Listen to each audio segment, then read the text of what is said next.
So life in Israel changed drastically on October 7th. As we all know, you just got back from a trip to Israel.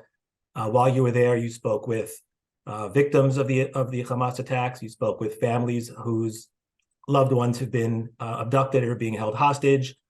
I also saw some of the reporting you did on that very painstaking process of identifying remains of bodies. Can you describe some of the interactions that you had there and how they might have impacted you? Well, the whole trip was soul crushing,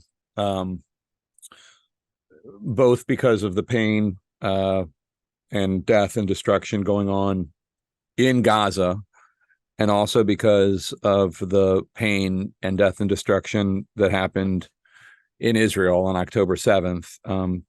Obviously, I could only hear the booms and see the smoke in Gaza and talk to people over there, but not in face to face. But that's obviously heartbreaking because there's so many innocent people being killed over there.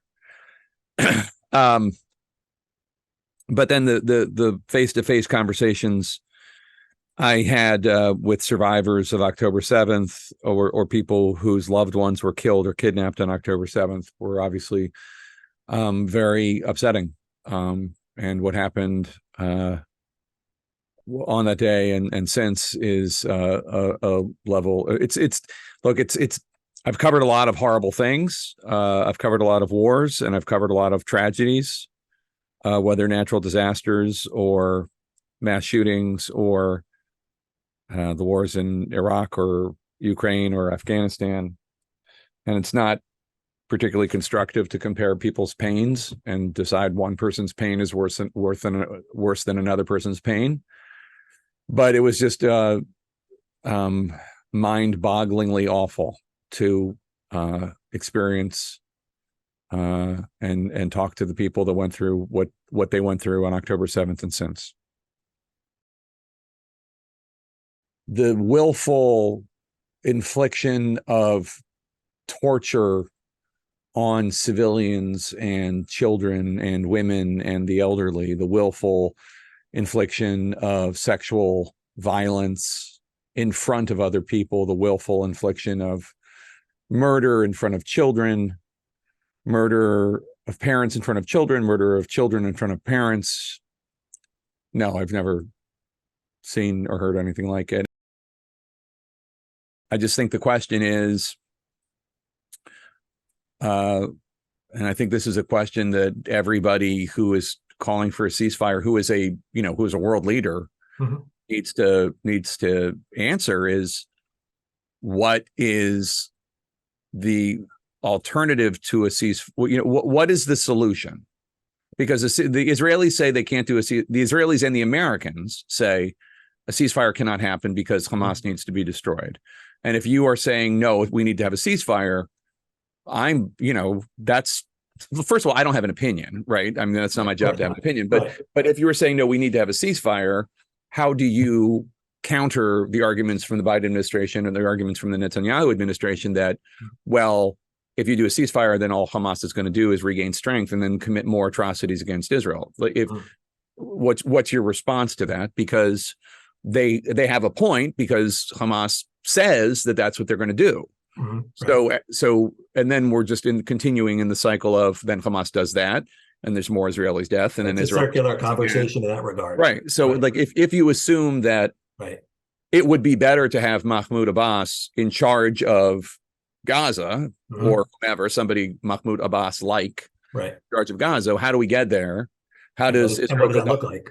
Yeah, how does Israel get the hostages back? How do you get Hamas, if not killed, which is what Israel wants, how do you at least get them out of Gaza? I mean, but calling for a ceasefire, while I completely sympathize and I love the idea of no more innocent people dying, how do you get to a place that it's not just, okay, ceasefire? Because what we know is a ceasefire doesn't stop, right? The Gaza and Israel were in a ceasefire on October 6th.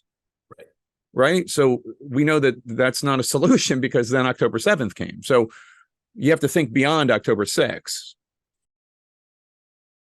We've seen, look, even before October 7th, I mean, so you talk about the streets of New York City, there were tons of videos circulating online where people were driving by and throwing stuff, or somebody punched, a guy who was visibly Jewish by Right. his attire. Like, that stuff has been happening even before. And, I to your point, I don't even think it's necessarily an Israel thing. I think right now we think of it like in the context of Israel, because that's what's all encompassing because of what's going on. But even before October 7th, that stuff was happening, unfortunately, in ways that were just incredibly disturbing, and it's really hard to fathom how this could happen in the United States.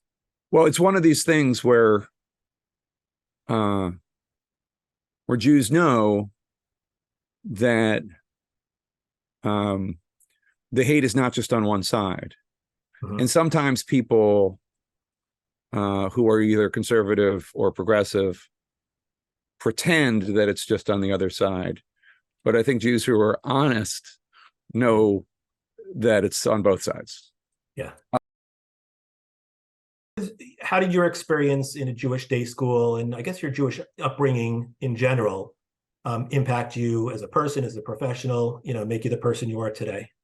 I think a couple ways. One, of course, that Judaism gives you a great grounding in the value of debate, because that's all the Talmud is rabbis sitting around and debating.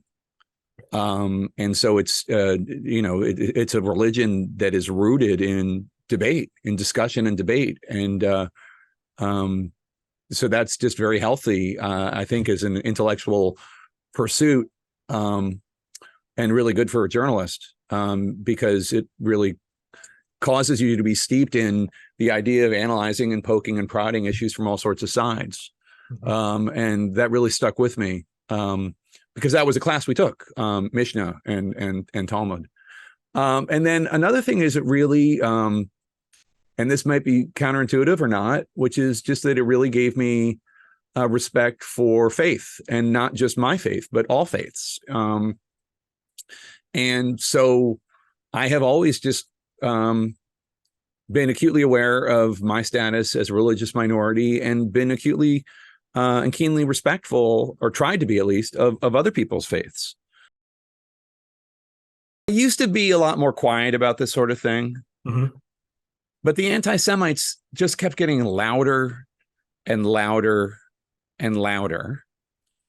And nobody was saying anything.